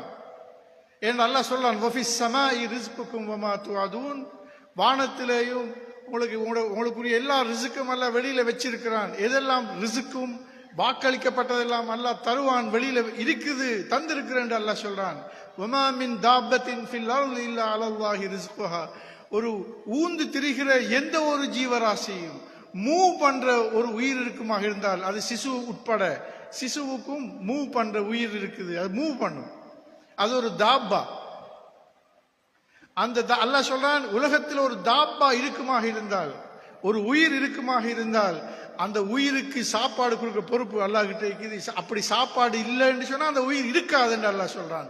வமா மின் தாபத்தின் ஃபில் அர்தி இல்லா அலல்லாஹி ரிஸ்குஹா. எனவே சிசுவுல வளர்ற அந்த சிசுவுக்கு சாப்பாடு கொடுக்கணும்ன்றதுக்காக அல்லாஹ் இந்த தாய்ப்பால் ஃபேக்டரியை உருவாக்குறான். இங்க அதால வெயிட் கூடுது. அந்த தாய்ப்பால்ல பூஃபாண்ட் ஒரு கொழுப்பு அமிலம் இருக்கு, amino acid, poly unsaturated fatty acid. அது இந்த பிள்ளையிட வாழ்ற மூளையை விருத்தி அடைகிறதுக்கு தேவையான ஒரு கொழுப்பு அமிலம். அது தாய்ப்பால்ல மட்டும்தான் இருக்குது, உலகத்தில் வேற எங்கேயுமே இல்லை. மாட்டுப்பால்ல அது இல்லை. ஆஸ்திரேலியாவில நியூசிலாந்துல இருந்து கொண்டு வர மாட்டுப்பால் ஃபேக்டரியில கொண்டு வந்து அதை மார்க்கெட் பண்ணி அதுக்கு விட்டமின் எல்லாம் சேர்த்து இங்க கடைசிக்கு கண்டெய்னர்ல ஷிப்ல பார்மசிகள்ல மாத கணக்கில் இருந்து கடைசிக்கு வீட்டுக்கு கொண்டு வந்து திரும்ப அதை தண்ணியை ஊற்றி பாலாக்கி நாங்க கொடுத்தாலும், அதுக்கு எவ்வளவுதான் அட்வர்டைஸ்மெண்ட் கொடுத்தாலும் அந்த பால்ல இந்த பூஃபா இல்ல. பூஃபா என்னத்துக்கு தேவை தெரியுமா? Cognitive development of the brain. ஒரு சிசுட, ஒரு பிறந்த பேபியில காக்னிட்டிவ் டெவலப்மெண்ட்டுக்கு தாய்ப்பால் 2 வருஷம் கொடுத்தாகணும். அதை அல்லாஹ் தஆலா இந்த பிரஸ்ட் மில்க்ல வச்சிருக்கிறான்.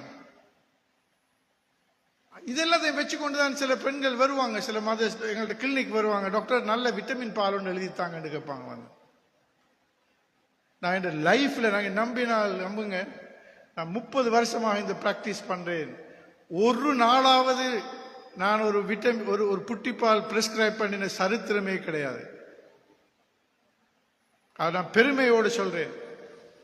30 வருஷமாக 2 லட்சத்துக்கு மேற்பட்ட பிள்ளைகளை நான் சந்திச்சிருக்கிறேன் என்ற கிளினிக்ல.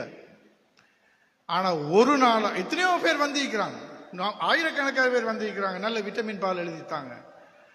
ஆனா நான் எல்லாருக்கும் சொல்ல பதில் இருக்குது, நல்ல விட்டமின் பால் எழுதி தரத்துக்கிட்ட என்கிட்ட இருந்தா நான் எழுதி தருவோமா? விட்டமின் பால் உங்கள்கிட்ட தான் இருக்குது, நான் இப்படி எழுதி தரது? அது ஆஸ்திரேலியாவிலையும் நியூசிலாந்துலையும் இருக்கிற மாட்டை நம்பி அல்லாஹ் எங்களுக்கு சிசுவை தர இல்லை. அல்லாஹ் தஆலா அந்த ரிஸ்க்கு கொடுக்கிற பொறுப்பை, அந்த சிஸ்டத்தை எங்களை தான் வச்சிருக்கிறான். அதாலதான் 3 கிலோ சிசு தான் வளர்றது. ஆனா அந்த 3 கிலோ சிசுவை சப்போர்ட் பண்ற சிஸ்டத்துல 9 கிலோ பொடி, ஒரு தாயிர பொடியில பாரம் கூடும்.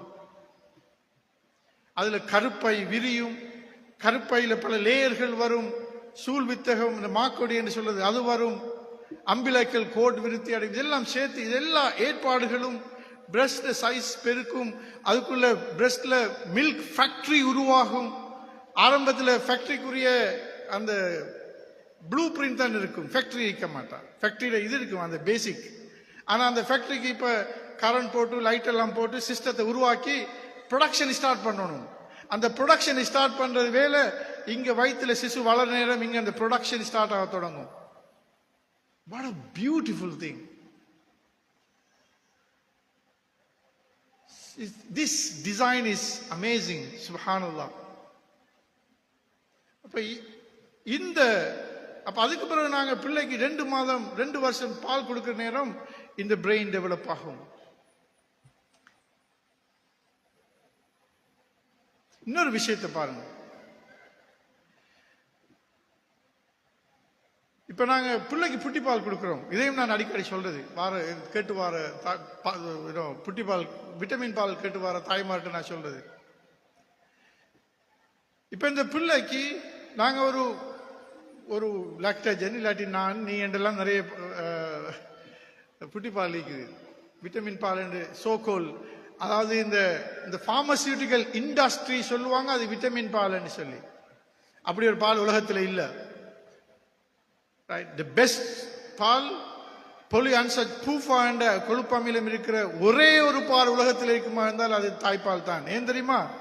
அந்த தாய்ப்பால் தான் காக்னிட்டிவ் டெவலப்மெண்ட்டை கூட்டும், இன்டெலிஜென்டான ஒரு பிள்ளைகளை மாற்றும். அல்லாஹு தாலா மாட்டு கண்டு குட்டிக்கிட்ட இன்டெலிஜென்ட் எதிர்பார்க்க இல்லை, மாட்டு கண்டுக்கு சொல்ல இல்லை, மாட்டுக்கு சொல்ல இல்லை. ஹு அன்ஷாக்கும் மினல் அர்லி வைஸ்தஅமரக்கும் ஃபீஹா.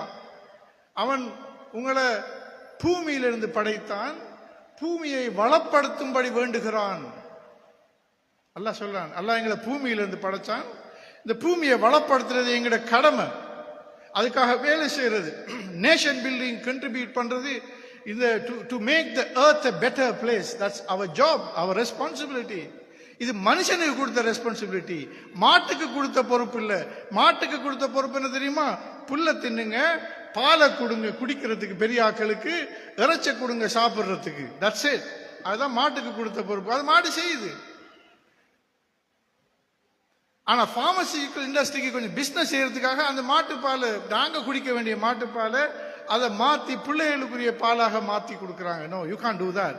ஒரு வருஷத்துக்கு பிறகு அதை குடிச்சா பிரச்சனை இல்லை. ஆனால் அது மூளை வளர்ச்சியை கொடுக்கறது இல்லை, அது மற்ற நியூட்ரிஷனுக்காக கொடுக்கிறது, ஃப்ளூயிடுக்காக கொடுக்கிறது, கலரிஸுக்காக கொடுக்கிறது. Not for this. இப்ப இந்த விஷயத்தை நாங்கள் தெரிஞ்சு கொள்ள வேண்டிய தேவை இருக்குது.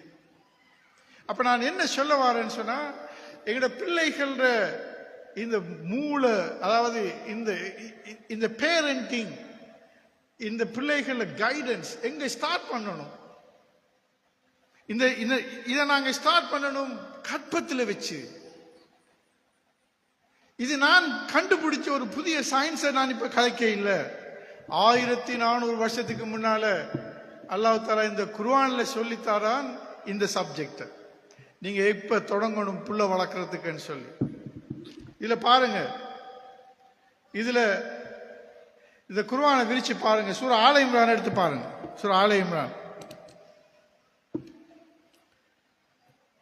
ஓகே, ஆல இம்ரான் 34வது 35வது வசனத்தை பாருங்க.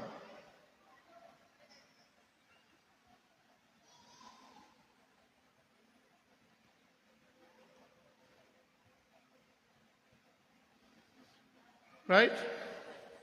அல்லாஹ் என்ன சொல்றான்னு சொன்னா, وَإِذْ قَالَ إِمْرَانُ رَبِّي إِنِّي نَظَرْتُ لَكَ مَا فِي بَطْنِي مُحَرَّرًا فَتَقَبَّلْ مِنِّي. மரியம் அலைஹிஸ்ஸலாத்து தாய் இம்ரான், மரியம் அதாவது இம்ரானின் மனைவி மரியம் அலைஹிஸ்ஸலாத்து தாய். அவ அல்லாஹ்ட்ட சொல்றா, இது காலத் இம்ரான் ரப்பி, ஓ மை மாஸ்டர், இன்னி நவர்து லக, நான் உனக்கு நேர்த்து வச்சு தந்துட்டேன். அதாவது நீ இந்த பிள்ளைய நீ எப்படி வளர்க்கணும், என்ன செய்யணும், எப்படி கைடன்ஸ்ல கொடுக்கணும், எப்படி எல்லாம் நீ செய்யணும் நீ எதிர்பார்க்கிறாயோ அது மாதிரி நான் செய்யறதுக்கு நான் பிளான் போட்டுட்டேன், ப்ரொஜெக்ட் போட்டுட்டேன். நாங்க எத்தனை பிள்ளைகளுக்கு எங்களோட பிள்ளைகளுக்குரிய ப்ரொஜெக்ட் பிளான் என்ன? எங்கள்ட்ட ஒவ்வொருத்தரையும் பிளான் நீக்குதா? எங்களோட பிள்ளைக்கு 5 வயசு, இந்த 2 வயசு பிள்ளைக்குரிய பிளான் என்ன?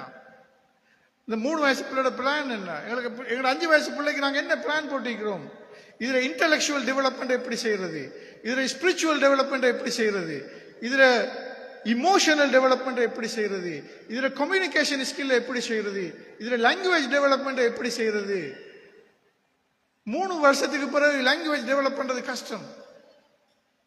இதுக்கு எப்படி இங்கிலீஷ் படிச்சு கொடுக்கறது, அல்லது இதுக்கு எப்படி எங்கட அரபிக்க படிச்சு கொடுக்கறது, இந்த பிள்ளையோட லாங்குவேஜ் ஸ்கில்ஸ் எப்படி படிச்சு கொடுக்கறது? பிளான் எங்கட பிளான்? ஆனா இந்த குர்ஆனுக்கு கூட அல்லாஹ் தஆலா இன்ஸ்பிரேஷன் என்ன தெரியுமா? அந்த மரியம் அலைஹிஸ்ஸலாத்துல தாய் என்ன சொன்னான்றதை ஏன் அல்லாஹ் எங்களுக்கு சொல்றான்? ஏன் சொல்றான் தெரியுமா? சும்மா ஓதிட்டு பாடமாக்கிட்டு இருக்கிறதுக்கு இல்ல, அதை சொல்றான். ஓதுவோம், பாடமாக்குவோம், அதுல நன்மை இருக்குது நிச்சயமாக. அதுக்கு மேலால அந்த வசனத்துக்குள்ள ஒரு சிந்தனை இருக்குது, அந்த வசனத்துக்குள்ள ஒரு மெசேஜ் இருக்குது. அதை பார்க்காம நாங்க இருக்கிறோம். அதுக்குள்ள இருக்கிற மெசேஜ் என்ன? இன்னி நவர்த்து உலக, நாங்க இந்த பிள்ளைக்கு இதுக்கு நான் ஒரு ப்ராஜெக்ட் பிளான் போட்டிருக்கிறேன். என்ற பிள்ளைக்கு எங்கட ப்ராஜெக்ட் பிளான் நாங்க போட்டுருமா? 5 வயசு 10 வயசு 15 வயசு ஒரு பிளானும் கிடையாது எங்கள்கிட்ட. ஆனா இந்த மரியத்துடைய தாய் குர்ஆன்ல அல்லாஹ் சொல்றான், அவ ப்ராஜெக்ட் பிளான் போடுற அவட பிள்ளைக்கு. அவட பிள்ளை எங்க எத்தனை வயசு இப்ப அந்த பிள்ளைக்கு? இன்னி நதர்து லக மாஃபி பத்தனி, என்ற வயிற்றுல இருக்கிறதுக்கு நான் இந்த ப்ராஜெக்ட் பிளானை போடுறேன்.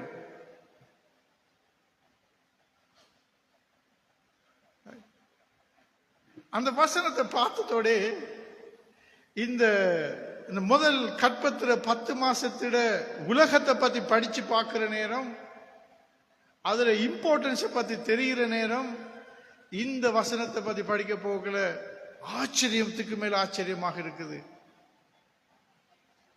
இப்படி இந்த குர்ஆன்ல சொல்ற மாதிரி நாங்க வயிற்றுல இருக்கிற நேரம் இந்த பிள்ளைய பத்தின ஒரு ஹோலிஸ்டிக் பிளான், இதுதான் என்ற பிளான். நான் இந்த பிள்ளை இப்படித்தான் வளர்ப்பேன். இந்த கற்ப காலத்தில் இந்த பிள்ளையோட மூளை வளர்றதுக்கு அதுக்கு தேவையான நியூட்ரிஷனை நான் கொடுப்பேன்.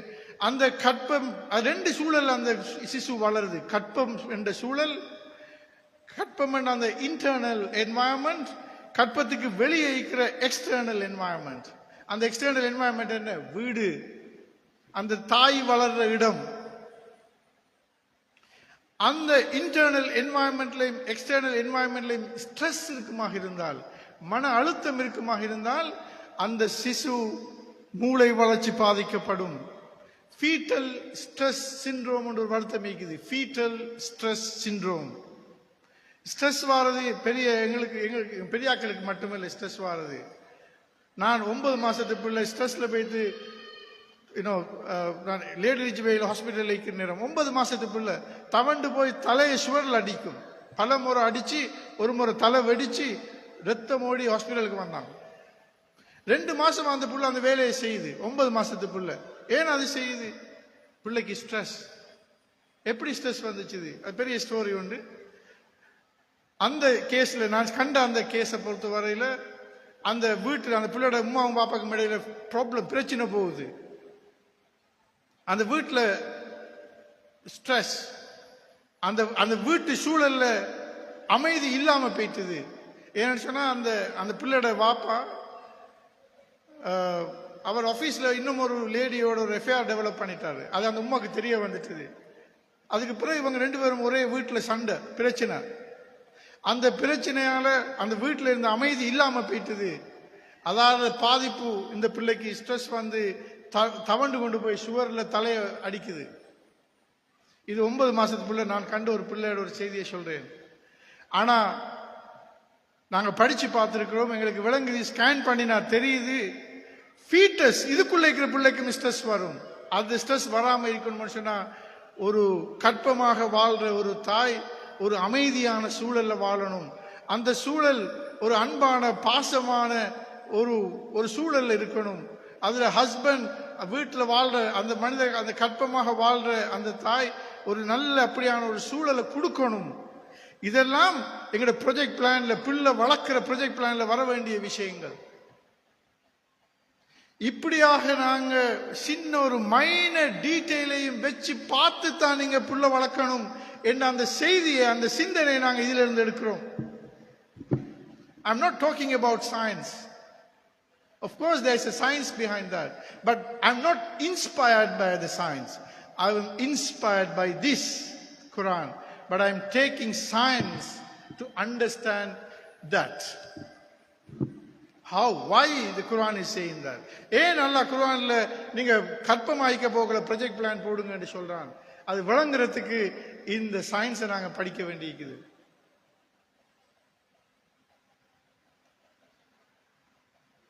எனவே இது அந்த முதல் 10 மாசம்.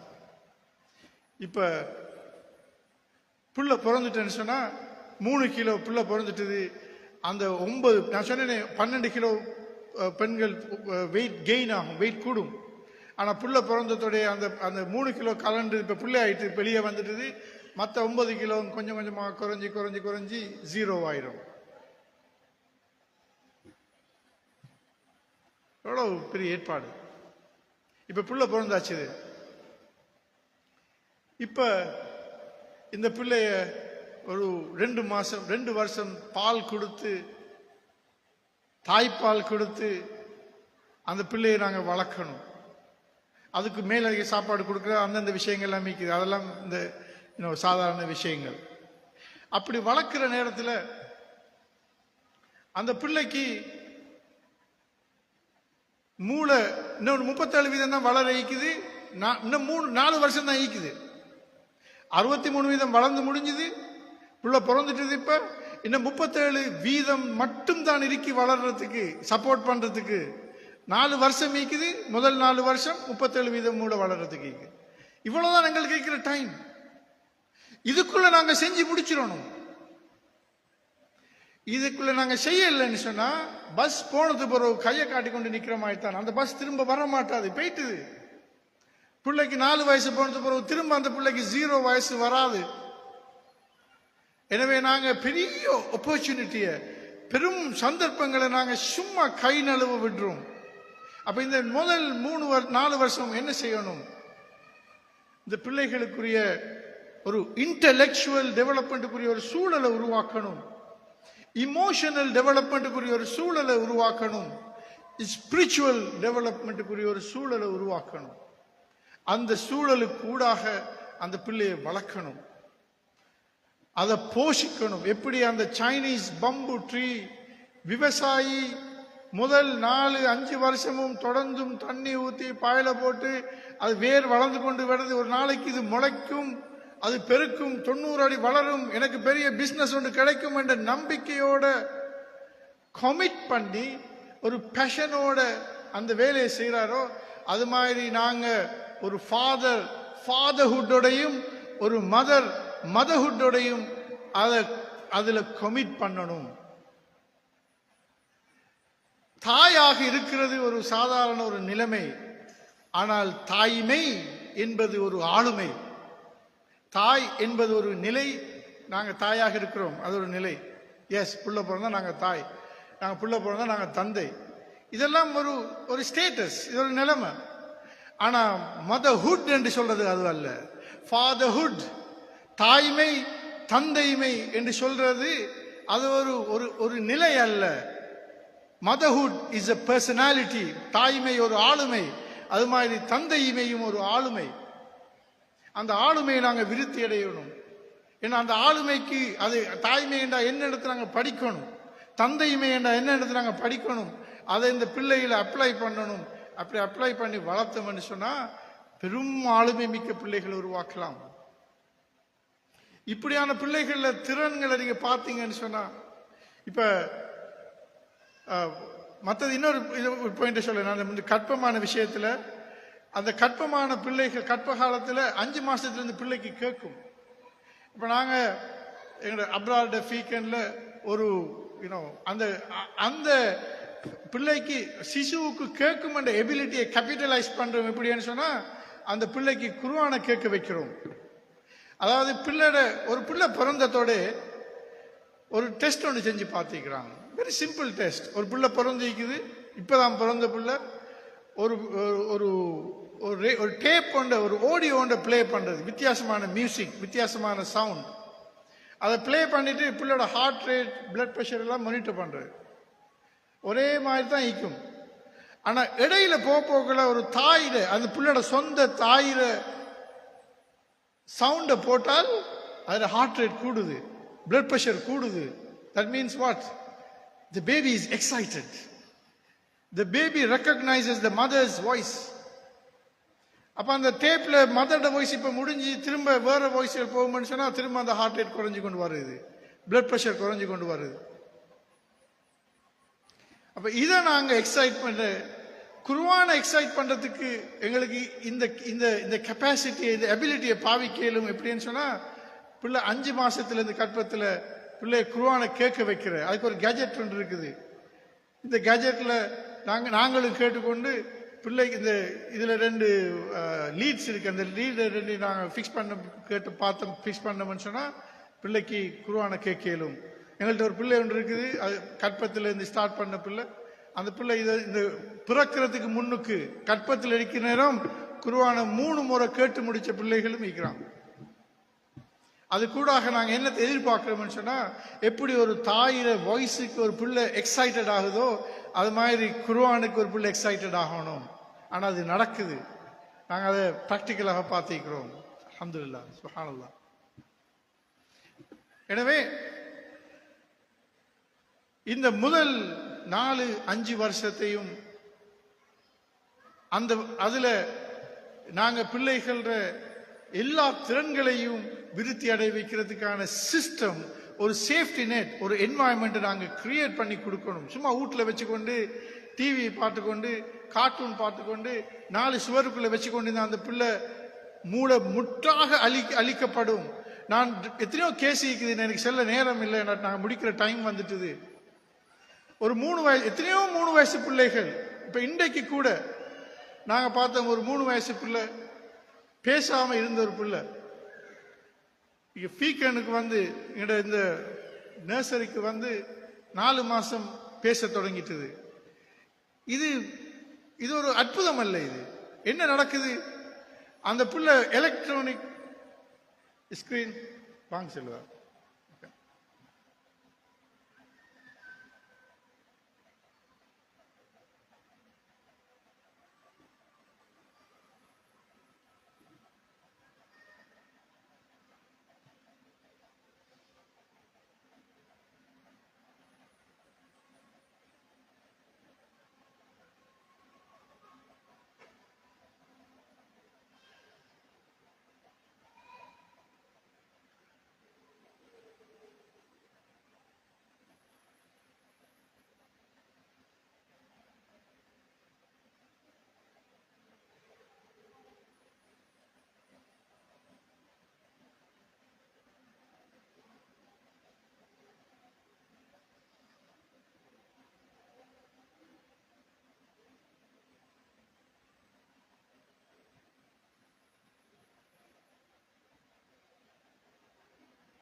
ஓகே, மாறிப்பாங்க சொல்லியாச்சு. நாங்கள் முடிக்க வேண்டியிருக்குது. மிச்சம் வெரி குவிக்லி நான் முடிக்கிறேன். நாங்கள் தொடப்ப வேண்டியிருக்குது.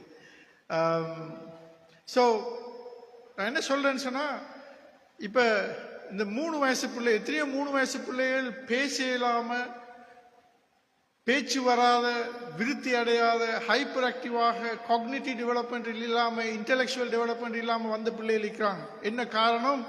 இந்த எலக்ட்ரானிக் ஸ்கிரீனால டேமேஜ் ஆகுறாங்க. அது பிள்ளை எலக்ட்ரானிக் ஸ்கிரீனை தொடர்ந்து பார்த்து கொண்டு இருக்குது.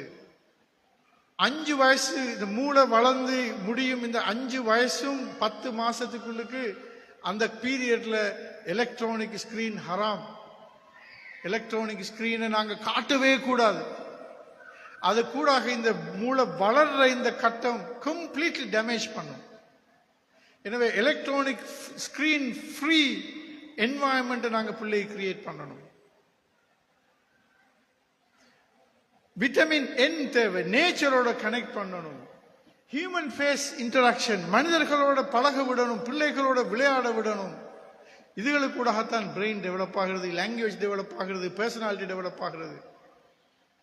இதெல்லாம் இல்லாம வீட்டுக்குள்ள மட்டும் இருந்து கொண்டு ஸ்கிரீன் பார்த்து கொண்டு, கார்ட்டூன் பார்த்து கொண்டு, வீடியோ கேம் பார்த்து கொண்டு, உமாமா எலக்ட்ரானிக் ஸ்கிரீனை போட்டு சாப்பாடு தீத்தி கொண்டு இப்படி இருந்து பிரெயின் டேமேஜ் ஆன பிள்ளைகள் நூற்றுக்கணக்கல்ல ஆயிரக்கணக்காக நான் பார்த்து கொண்டிருக்கிறேன் கடந்த 20 வருஷமாக. எனவே அதனால தான் இந்த மெசேஜை நாங்கள் சமூகமயப்படுத்துறதுக்காக இந்த இப்படியான ப்ரோக்ராம்களை செய்கிறோம்.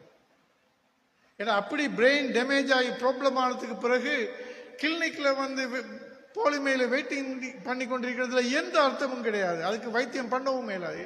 இதுக்குரிய வைத்தியத்தை இப்ப இதெல்லாம் செஞ்சு இந்த ப்ரொஜெக்ட் பிளான் இல்லை, கற்பத்தை கவனிக்க இல்லை, முதல் 3 வருஷத்தை கவனிக்க இல்லை, எல்லாம் டேமேஜ் ஆனது பிறகு கிளினிக்ல டாக்டர் என்ன புள்ள பேசுது இல்லை, என்ன புள்ள ஹைப்பர் ஆக்டிவ் ஆகிக்குது, கதைக்குது இல்லை, லேர்னிங் டிஃபிகல்ட்டி ஆகிக்குது, பிரச்சனை ஆகிக்குது, என்ன செய்யறேன்னு சொன்னா எந்த பார்மசியில போய் இதுக்கு மருந்து எடுக்கிறது? இதுக்கு பார்மசியில இல்ல மருந்து, இதுக்கு சிஸ்டம் சேஞ்ச் வரணும், சிந்தனை மாற்றம் வரணும், குர்ஆனிய சிந்தனை சமூகமயப்படுத்தப்படணும், அதுக்குரிய சூழல் உருவாக்கப்படணும், இதை பத்தின அறிவு, இதை பத்தின சிந்தனை மக்கள் மயப்படுத்தப்படணும். அதுதான் அதுக்குரிய தீர்வு. அதனால தான் கிளினிக் செய்யறதை விட்டுட்டு நான் இப்ப இந்த வேலை செஞ்சு கொண்டிருக்கேன். ஏன்னா கிளினிக் செஞ்சு எப்படி முடிவெடுக்க இயலாது, அதுக்கு எனக்கு தீர்வு இல்லை. இப்ப உதாரணமா கிளினிக் கொண்டு ஸ்டார்ட் பண்ண போனோம்னு சொன்னா 100 பேர் இருப்பாங்க வெயிட்டிங்ல, 100ல 75 பேர் இப்படியான ப்ராப்ளத்தோட வருவாங்க. இந்த 75 பேருக்கு நான் எங்க மருந்து எழுதி கொடுக்கிறது? எந்த பார்மசியில் இதுக்கு மருந்து இருக்குது? I can't do. அதுக்கப்புறம் தான் யோசிச்சேன், இது அந்த கிளினிக் மேசையில குந்தி கொண்டு இதுக்கு வைத்தியம் பண்ண இயலாது. இது சமூகத்தில் இறங்கி இந்த சிந்தனை மாற்றம், சமூக மாற்றம், இது கூடாக இந்த பிள்ளைகளுக்கு ஒரு சேஃப்டி நெட்டை பில்டப் பண்ணணும். அது கூடாகத்தான் இதுக்கு தீர்வு காணலும். அதுதான் வைத்தியம். அந்த வைத்தியம் இந்த குர்ஆனிய சிந்தனையிலிருந்து பிறக்கணும். எனவே இந்த குர்ஆனிய சிந்தனையும் அதோட அதன் அடிப்படையில் அமைந்த சமூக மாற்றம் நடக்கணும். அதுக்கான இன்ஸ்டிடியூஷனை நாங்கள் பில்டப் பண்ணணும், அதுக்கான மனிதர்களை உருவாக்கணும், அதுக்கான ஹியூமன் ரிசோர்ஸை டெவலப் பண்ணணும். அதுதான் நான் செய்ய வேண்டிய வைத்தியம், அதுதான் என் பிரிஸ்கிரிப்ஷன் என்று நான் ஃபீல் பண்ணதால தான் இந்த கிளினிக் போறதை விட்டுட்டு இப்ப இங்க ஸ்டேஜ்களுக்கு வர தொடங்கிக்கிறேன். எனவே அந்த வகையில தான் நாங்கள் இங்கேயும் காத்தாங்குடியிலையும் கூட அப்ரார் ஃபவுண்டேஷன் நாங்கள் ஒரு பிரான்ச்சை நாங்கள் ஸ்டார்ட் பண்ணிக்கிறோம். அது ஒரு சேரிட்டி, அது ஒரு இந்த சமூக மாற்றத்துக்கான ஒரு ஃபவுண்டேஷன். அதில் இந்த கற்பகாலம் 10 மாதமும் முதல் 5 வருடங்களும் ஒரு பிள்ளையை எப்படி ஹோலிஸ்டிக்கா டெவலப் பண்ணுறதுக்கான ப்ரோக்ராம் நாங்கள் இன்ட்ரோடியூஸ் பண்ணியிருக்கிறோம். அதுக்குள்ளதான் குர்ஆன் மதரசாவை நாங்கள் கொண்டு வந்திருக்கிறோம். நாங்கள் ஏன் குர்ஆன் மதரசாவுக்கு பிள்ளையை அனுப்புகிறோம்? ஒரு பிள்ளை சரளமாக ஓத வேணும், தஜ்வீதோட ஓத வேணும், சில சூறாக்களை பாடமாக்க வேணும், துவாக்களை பாடமாக்க வேணும். அதுதான் ஒரு குர்ஆன் மதரசாட ஆப்ஜெக்டிவ், அடைவு. இதை விட கூடுதலான அடைவை நாங்கள் ஒரு சிஸ்டமாக கொண்டு வந்தோம்னு சொன்னா எங்களுக்கு அதை கொடுக்கலாம் பிள்ளைகளுக்கு அழகாக. எனவே நாங்கள் 10 வருஷம் இதை டெஸ்ட் பண்ணியிருக்கிறோம். அந்த டெஸ்ட் பண்ணினத்துல விளைவு என்னன்னு சொன்னா, இந்த கருப்பை 10 மாதம் பிறந்ததுக்கு பிறகு 5 வருஷம் இந்த ப்ரோக்ராம் செய்யற நேரம் அதுக்குள்ளுக்கு தான் நாங்கள் குர்ஆன் மதரசாவையும் கொண்டு வந்திருக்கிறோம். குர்ஆன் மதரசாக்களை ஒரு நர்சரி, அதுக்கு மேல உள்ள ஒரு இன்டர்நேஷனல் ஸ்டாண்டர்டுக்கு அப்கிரேட் பண்ணியிருக்கிறோம். அது விளைவு என்னன்னு சொன்னா, அந்த பிள்ளைகள் 5 வயசு முடிஞ்சு ஸ்கூலுக்கு போக்குல அம்ம ஜிசுவை கம்ப்ளீட்லி ஹிஃபில் பண்ணியிருப்பாங்க, குர்ஆனை சரளமாக ஓதுவாங்க, துவாக்கள் சில பாடமாக்கிப்பாங்க. இவ்வளவும் செய்யக்கூடிய ஆற்றலும் திறமையும் அந்த எப்படி அந்த சைனீஸ் பம்பு ட்ரீர விதைக்கு இருந்துச்சுதோ, அந்த சைனீஸ் பம்பு ட்ரீர விதை 90 அடி வளரும் ஆற்றலும் திறமையும் இருந்துச்சு. ஆனா அது எப்ப வளரும் தெரியுமா? அந்த விவசாயி 4 வருஷத்துக்கு பொறுமையோடு அதை பராமரிக்கணும், இன்வால்வ் ஆகணும். அது மாதிரி பெற்றோர்களும் நாங்கள் சமூகமும் இன்வால்வ் ஆகி அந்த பிள்ளையை பராமரிப்போம் சொன்னா, எங்கட அந்த விதைகளாக இருக்கிற பிள்ளைகள் அந்த 90 அடி வளர்ற அந்த சைனீஸ் பம்பு ட்ரீ மாதிரி பெரும் ஆளுமைகளாக வளர முடியும், வளர இயலும். அப்படி வளர்ந்த பிள்ளைகள ஆற்றலையும் திறமையும் நான் கண்ணால கண்டிருக்கிறேன், அதை கண்டு ஆச்சரியப்பட்டிருக்கிறேன். அதை கண்டு ஆச்சரியப்பட்டு இந்த குர்ஆனிய சிந்தனை கூடாக வளர்ற பிள்ளைகள அந்த டெவலப்மெண்ட் பார்த்து பெரும் ஆச்சரியத்தோட வந்து இதை எனவேதான் இதை மக்கள் மயப்படுத்தணும் என்ற அந்த அந்த நோக்கத்தோடு தான் இப்படியான இதுகளை நடத்துகிறோம். அந்த வகையில் நீங்கள் இதுக்காக வந்து இவ்வளவு நேரமும் இந்த சப்ஜெக்டை கேட்டு இருந்ததுக்காக நன்றி சொல்லி நான் முடிக்கிறேன். வாஹிர் தாவானா அல்ஹம்துலில்லாஹி ரப்பில் ஆலமீன்.